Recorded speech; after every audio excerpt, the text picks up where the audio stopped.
have you learned the most kind of about leadership? Every step of the way, actually. Really? I mean, obviously at home from Uncle Sherman. Uncle Sherman, yes. and my parents and Howard. My first elected office was freshman class representative of the Liberal Arts Student Council at Howard University. Thank you very much. It was a very tough race.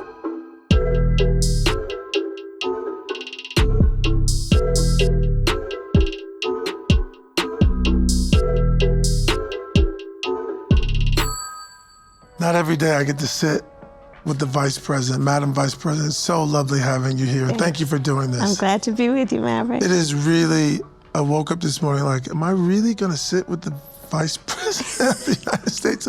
Do you ever have that feeling about actually doing the job where you wake up and go, yeah, I am the Vice President. Let me get up and go do the job?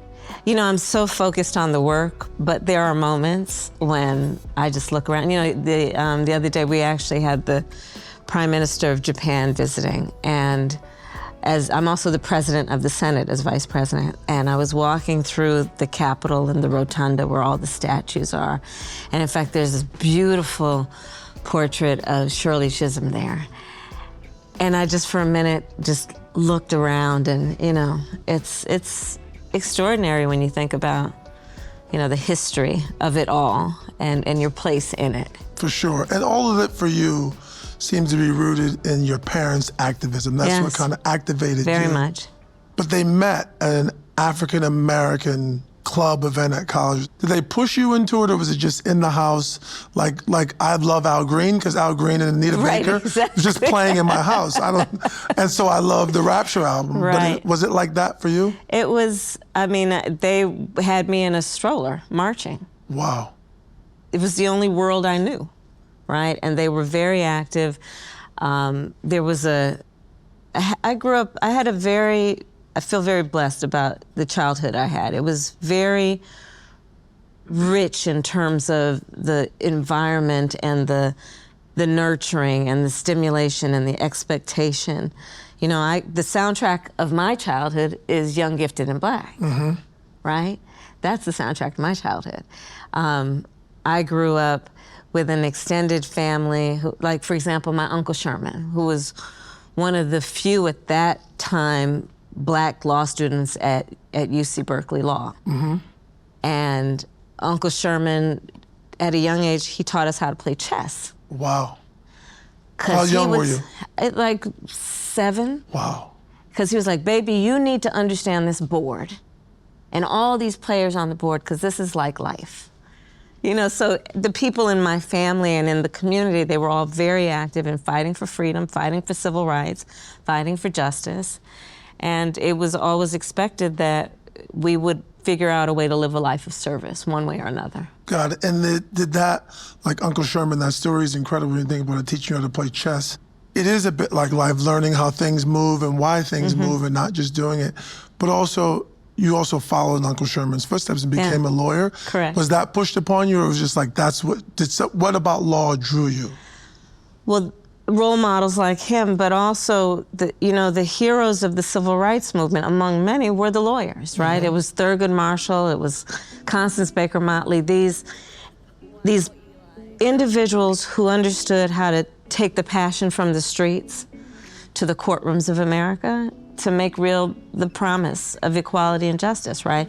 Thurgood Marshall, what he did that led up to Brown v. Board of Education, desegregating America's schools, right? Constance Baker Motley was a big part of that movement, of these lawyers who fought for justice in the courtrooms to make justice, to hope that justice would be enduring, right? And those were the heroes to me, and that's why I wanted to be a lawyer. Wow, and you spent a lifetime now being the first of fill in the blank, lots of fill in the blanks for you. Yeah. And you spent a life of people saying, oh, maybe it's not your time, not your turn. I was having this conversation with a friend about someone, and we were saying, this person's gonna take this job. And he's like, well, I don't know if they're ready. And I said, well, in life, how do you ever know if somebody's ready unless they do it, right? You have to make an educated guess, I guess, of like, oh, this person's ready that. But when you're doing it about yourself, how do you think through that? And one of the things that struck me, which was very interesting when I was reading about you, you're the first woman to ever give the commencement speech at the Naval Academy. And I was like, well, that's interesting because it's the U.S. Navy. There's tons of women in the Navy. Why would they have never had a woman give the commencement speech? And then you're doing it as a woman, as the first woman, but also the second in command in this country, and also the first woman as second in command, the first person of color. So how does that, thinking about doing that first, and were you ready or not ready, and then doing that specifically? I do believe that one should not create barriers to their success based on other people's limited perspective on who can do what. Like, don't be burdened by other people's limited perspectives on who can do what. I've never been burdened with that. When you believe in something, I think it's important to go for it. You know, I think we have to, for example, encourage our children and encourage each other to have ambition. You know, some people would suggest that's a bad thing. It's a good thing. Have ambition. Dream with ambition. And go for it, and know that people will be there to support you and applaud you.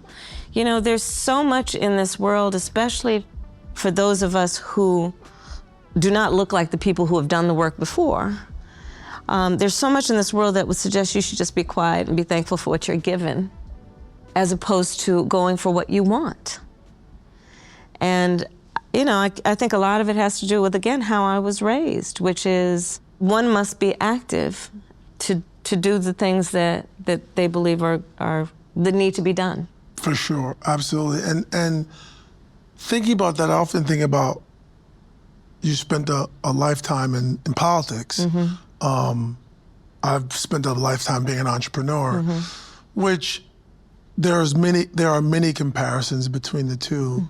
In politics, you campaign, you win a race, and thinking about that as success. You guys celebrate. You won the presidency. Hopefully you'll win it again. Yeah. And you celebrate, and then you got to go to work the next day. Indeed. How do you define success as a politician? Because winning the race is success, one part to me. And then how do you think about, how long do you celebrate it? So I think of it a little differently. In particular, this upcoming election, but every election, I don't really think of it as winning in terms of like you've won a competition. I think of it more as getting into a place where you can actually do good things that need to be done. Elections and campaigning, it very much is like a fight. You know, people will say, oh, it's like a marathon. It's like a marathon where people are throwing tomatoes at you every step of the way. Like, be clear, right? So you gotta be ready for that. Yes. You gotta be able to handle that. You gotta know why you're running the race, to endure that race, because it can be really ugly. For sure. Right? And that's where I'm grounded in, I believe when you know what you stand for, you know what to fight for, right? Yes. You know, frankly, I'm just not so good asking for permission. I'd like to be somewhere that I can actually move the needle. And so defining success is being able to then move the needle. Has that definition of success changed over your career? Like how you think about it now versus how you thought about it when you were in the Senate or when you were the AG of California? Yeah. Has it changed as when you first started the life of service?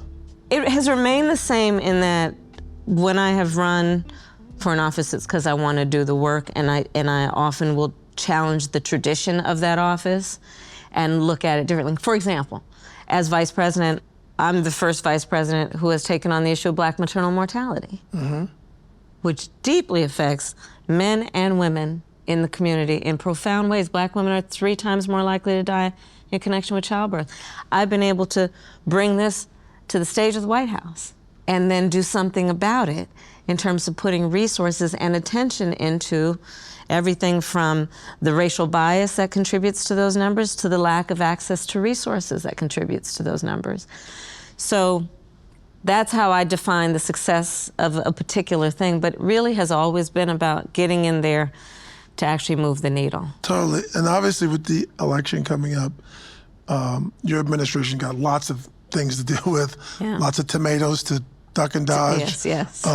While you're running. Obviously, you talked about it a bit, the mortality rate in women and black women. But there's also the reproductive freedoms that affect men and women. How are you guys thinking about that and other challenges that'll come as you guys now look to go into a second term? I mean, Mav, I've been traveling our country, and let me just tell you something.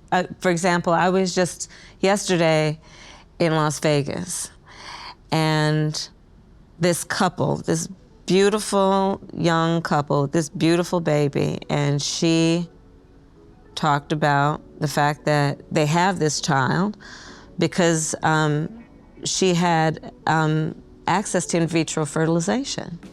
But because of the court case that came down almost 2 years ago, states like Alabama, right, were making it difficult, if not impossible, for young couples who want to start a family have access to in vitro fertilization, right? And so when I look at this issue, it's about young couples and whether they can start a family. It's the hypocrisy about then also telling people when they're not ready to start a family. There's something so fundamentally wrong with people pushing and passing laws that say that they're going to tell you what to do with your body. I mean, think about where that's taken us and where we have been. About the government making decisions about what you can do with your body.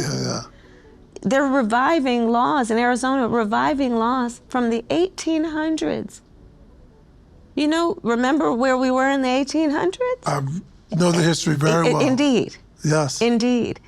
This is a huge issue, and it is part of what I am seeing around the country, which is this full-on intent to attack fundamental freedoms. You look at, for example, how they've been for the last years attacking the freedom to vote and have access to the ballot. Places like Georgia, passing laws that make it a crime, make it against the law to give people food and water who are standing in line to vote. Yeah. Essentials, necessary, things necessary to live. But the hypocrisy, right? What happened to love thy neighbor? Yeah. Passing laws to make it more difficult for people to vote because they are afraid that when those folks vote in their numbers, things are going to change for the better. But some people don't want change, right? Of course. I see all of these things as being connected. On the issue of the fundamental freedom to make decisions about your own body and reproductive freedom and access to abortion care, look, it's the previous president, Donald Trump, who hand-selected 3 members of the United States Supreme Court, the Court of Thurgood Marshall, to take a constitutional right that had been recognized from the people of America. He intended they would do it, and they did as he intended, and this is where we are. And it's not just a woman's issue. Yeah, that's what I was going to ask you, because I've heard you talk about it affects men and women. Oh, of course. And I have to tell you, the number of men who come to these events and who talk to me about how they understand it can impact their sister or their cousin or might have impacted their mother, right? On both sides, right? Both in terms of those who want to end an unwanted pregnancy, but also in terms of in vitro fertilization, right? So I'm glad we're having this conversation because it is as much as anything an issue that affects a man on so many levels, including that we have governments that are taking people's freedoms and just where that could possibly lead and what it means. And do you think the males in government who are doing that, do they just not understand, not care, or they're just going with what their party says and they're just following the party line? I think it's a combination. What we're starting to see is people who had strong opinions on the issue before the court took this right, who had strong opinions about, that they don't believe in abortion, are now seeing the harm that this ruling has caused. I mean, women are having miscarriages in toilets. Yeah, wow. Right? These laws that make no exception even for rape or incest. I mean, but which means telling a survivor of a crime of violation to their body, they don't have a right to make a decision about what happens to their body next. I do believe most people have empathy and do care about the suffering of other people and believe that, may not be what I want, but I don't think other people should have to suffer. When you talk about fundamental freedoms, there's many of them, issues that your administration have dealt with now and will have to deal with going forward. It's about leading, right? And leading people who feel different ways and people who look different and have different things. So, listen, it's a tough job, but so goes leadership, right? Yeah. When you decide to be a leader. That's right. And have your style of leadership or the way you think about leadership, has it changed since you became the VP, or do you think about leadership in a different way? Because now you've went from the Senate, AG, the state, you had the state of California. Now you have all 300 and whatever, we have 35 million of us or something, are looking to you as a leader. So how has your style of leadership and the way you think about leadership changed kind of at each stop? Yeah, no, that's wonderful. I mean, I think one of the aspects of leadership that is very important is communication, right? And that's on a number of levels, including helping people to know why you're doing what you do. And then doing it and giving people updates on it, right? I think it's very important as a leader, to listen. It's so important. I think the higher people go up in leadership, the environment is such that the room gets smaller and smaller, and I fight against that. I like being with people. I like being with a lot of people, as opposed to being in my office with just a few people who are the gatekeepers to everybody else. And then it's just important, I think, as a leader, to just always be able to find the joy in your work, because you're gonna work long hours and long days, and a lot of it will be thankless. So you have to know why you're doing it. I think that's very important. And where did you learn, or where have you to this point learned the most about leadership, or realized and built kind of your fundamentals for leadership? Obviously you went to Howard, now you've worked in the White House, you've worked at the state of California, our biggest state in the union. Where have you learned the most kind of about leadership? Every step of the way, actually. Really? I mean, obviously at home from Uncle Sherman. Uncle Sherman and my parents and Howard. My first elected office was freshman class representative of the Liberal Arts Student Council at Howard University. Thank you very much. It was a very tough race. I have learned in a number of different places. In elected leadership, your North Star cannot be about popularity. It has to be about doing the right thing. And often what you believe may be the right thing may not be popular at the moment. I have learned that it is more important that people respect you than that they agree with any one decision, if they believe that you have been sincere in your process of arriving at a decision. So also as an elected leader, understanding the power of your voice and using it hopefully in a responsible way, that's about elevating public discourse. Listen, but I will tell you, my standard has always been, we have to be perfect. Wow. I know we won't be, and I say that every day. I know we won't be. But this isn't, you don't break barriers and have the kind of success. I mean, you know exactly what I'm talking about. Without having the highest standards. You won't always meet them, but that has to be your standard. So we talked a lot about breaking barriers, which, this show is called Mavericks, and the name my grandmother gave me, but it's about people who go for things, and you've done a lot. We talked about being the first woman to give the commencement speech at the Naval Academy, first person of color to be the vice president, first woman to be the second in command. But I'd be a little remiss not to talk about, it's kind of, I keep laughing when you say the campaign is a marathon with people throwing tomatoes at you. I'm gonna be thinking that this rest literally, of this. and people are like, it's like a marathon. I'm like, I'm not gonna use the words that you said, but off camera. Yes. But I'm like, it is that, it's endurance. You gotta know what you're going for, and it is definitely intense. How important is, or are, I should say, Black men in the election and getting them out to vote? So important. But I'll tell you, one of the things, Mav, that when I do press interviews on the road, they'll say, well, what's going on with black men and this election? And I, 201, will turn it back on that journalist and say, I challenge your premise, because you're making it sound like Democrats should just have black men in our back pocket. No, black men are like everybody. You gotta earn the vote. You gotta earn it. So that's how I feel. And that's why, we're doing a number of things, and we'll continue to do a number of things that are focused on the particular needs of every group, including black men. And understanding that it's about speaking about what are we doing to meet the opportunity to feed their ambition, right? That's why a lot of my work around access to capital has focused on young men of color, black men, and black men, knowing that, again, so many entrepreneurs, and it's when people think black men and small businesses, it's not just a barbershop. Yeah, exactly. Right? I convened a group of 50 younger black men, entrepreneurs, in my office in DC. And we got these brothers out there that have tech companies, clean energy companies. This one brother who's doing a lot of work on space. I actually head up the Space Council for the United States. I love that work. So it is all of that. And I think part of it is just understanding that, like any group, this is not a monolith. Exactly.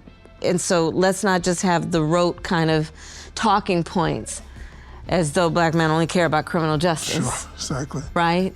Or it's about, okay, I have ambition, where is access to capital? I'm concerned about healthcare. I have women in my life, I'm concerned about their rights, and on and on. Yep, I totally agree. Well, Madam Vice President, it's been an honor and a pleasure. It's good to be with you. I woke up today, couldn't believe I was doing this, but it did happen. It was real. It was real life. Pleasure and I'm glad to have be with you, and thank you for your voice. Thank you so Thank much. you. Appreciate it.